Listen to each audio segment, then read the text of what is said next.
Hello students, today we are going to see the salt analysis of the unknown salt.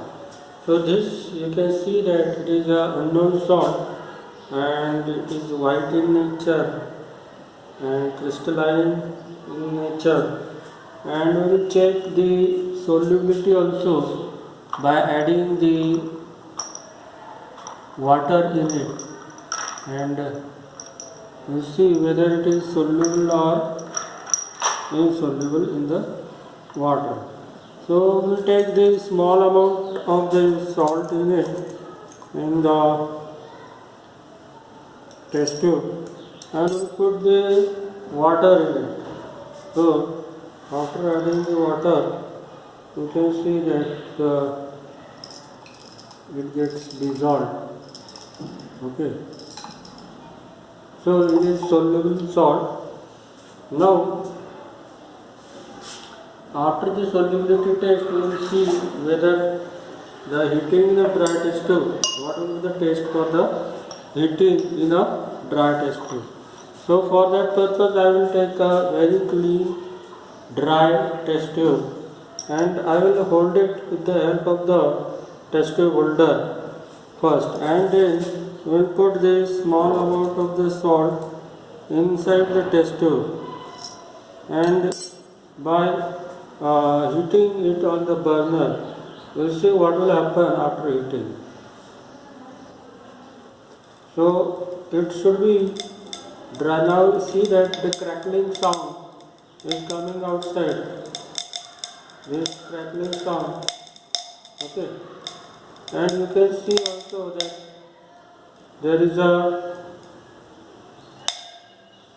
see the crackling sound is there, and after the crackling sound, we will put the concentrated sulfuric acid in it, and I will see whether what will happen after addition of the concentrated sulfuric acid in this test tube.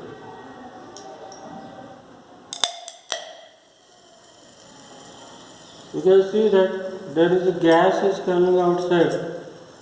Okay, and this gas is a somewhat brown color gas is there. We will further heat it and see whether what will happen of this brown color gas.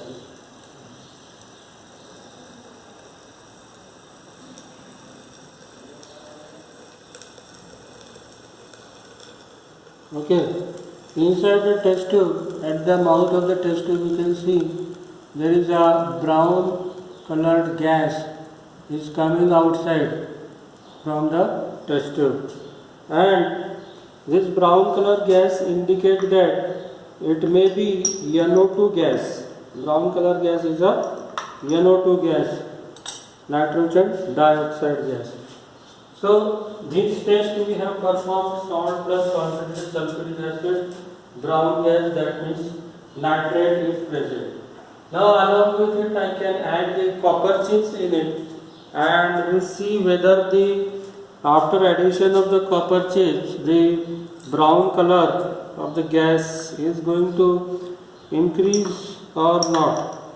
So these copper filings or copper chips, they are the oxidizing agent, and after addition of the copper chips in it, it will act as a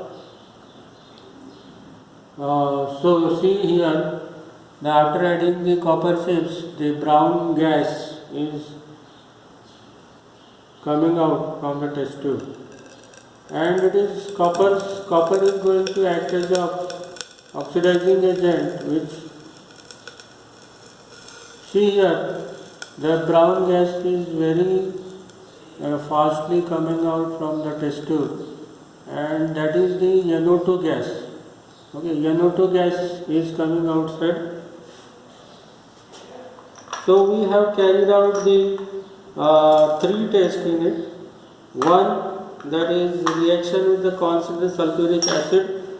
Other, that is reaction with the, so heating in a dry test tube also gives the brown color gas, that indicate the nitrate is present. Then addition of concentrated sulfuric acid also gives a brown color gas that indicate the nitrate is present.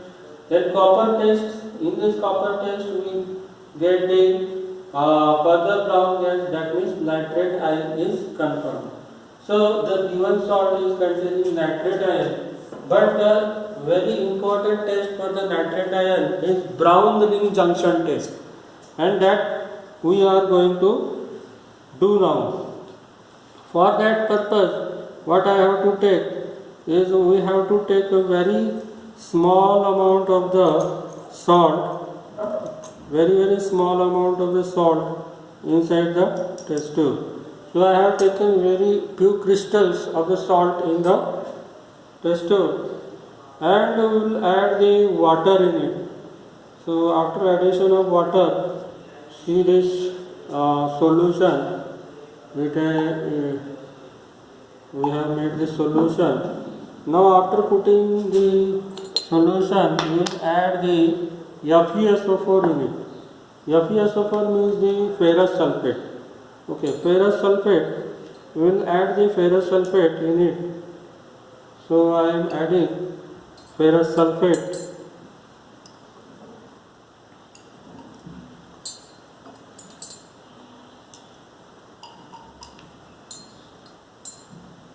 Now after adding the ferrous sulfate, we will put off the burner. There is no need of burner now. So after addition of the ferrous sulfate, we will put the concentrated sulfuric acid. See here, concentrated sulfuric acid. We will tilt the test tubes like this and add the concentrated sulfuric acid slightly by touching to the sides of the test tube, so that the test tube should not be disturbed. Test tube should not be disturbed, and we will have to add slowly, very slowly, the concentrated sulfuric acid through the sides of the test tube without shaking it. Now you can see that there is a brown color junction is produced at the bottom. At the bottom there is a brown junction is produced, and that is indication of the nitrate ion. So this is a brown ring junction test. Okay, this is a brown ring junction test. This is very important test. Okay, so that this test we have to show to the external examiner that this is a brown ring junction test. Okay, now after this, what is the confirmatory? This is the confirmatory test for the acidic radical, that is nitrate ion is the confirmed in the given salt. Nitrate ion is the acidic radical. Now we go for the wet test for the basic radical. For this, what we will do? We will make the original solution. Original solution means the salt solution. So I will make the salt solution by the help of the water.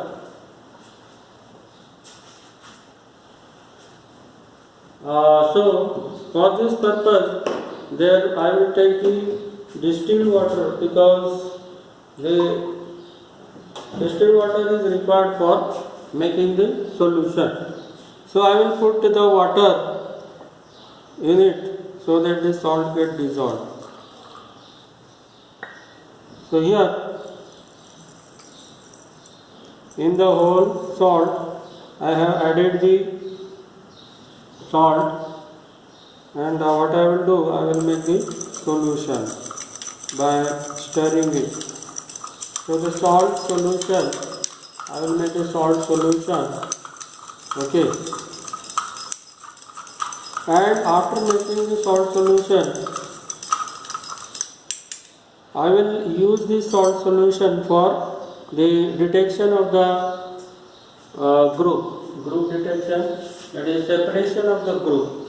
So for the separation of the group, I will do the first test, that means the salt solution. I will take the salt solution and I will add the HCl, hydrochloric acid, in it. So I am having the hydrochloric acid bottle over here. So see this is the hydrochloric acid, and I will put the hydrochloric acid with the help of the dropper. So you can see that as soon as I add the hydrochloric acid in it and I will shake the test tube, it will become a white precipitate. So the white precipitate, that means the group 1 is present. OS plus dilute HCl, white precipitate, that is group 1 is present. In our salt, group 1 is present, and in a group 1 there is a test. We will go for the analysis of the group 1. In the analysis of the group 1, we will go for the analysis of the Pb2 positive. So here in this board we can see that there is a analysis of group 1 confirmatory test for basic radical, and in the group 1 we will go for the OS plus Ki solution and OS plus potassium chromate solution. So these two tests I have to do for the confirmatory test for the lead. So we will take the small amount of the salt solution and then I will put the potassium iodide solution. So this is the Ki solution. So I am having the Ki potassium iodide solution, and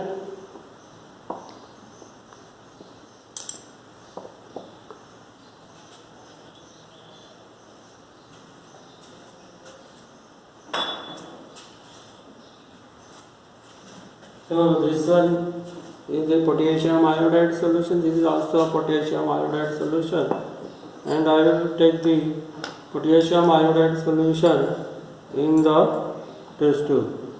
So as you put the drop of potassium iodide, you can see that the yellow colored precipitate is generated, and if I shake it, then the yellow color becomes, the precipitate is spread up. So in this way we will see that the test for the lead Pb2 positive is confirmed. Now the another test we will going to do is that the salt solution. I will take the salt solution, small amount of the salt solution, and I will put the potassium chromate solution in it. So this solution is a potassium chromate solution, and I will add the potassium chromate with the help of this dropper. So if I add, see this, if I add the potassium chromate, what will happen? The yellow color precipitate is produced. So in this way the confirmatory test is done for the Pb2 positive. Now we are having the confirmatory test for the lead. Two tests are there. One is OS plus Ki solution, yellow precipitate, lead is confirmed. OS plus potassium chromate solution, yellow precipitate, lead is confirmed. That means the basic radical is lead. So our final result is, the given salt contains nitrate NO3 minus as acidic and Pb2 positive lead as a basic radical. So our salt analysis has done, and it is having Pb2 positive as the basic radical and NO3 minus as the acidic radical.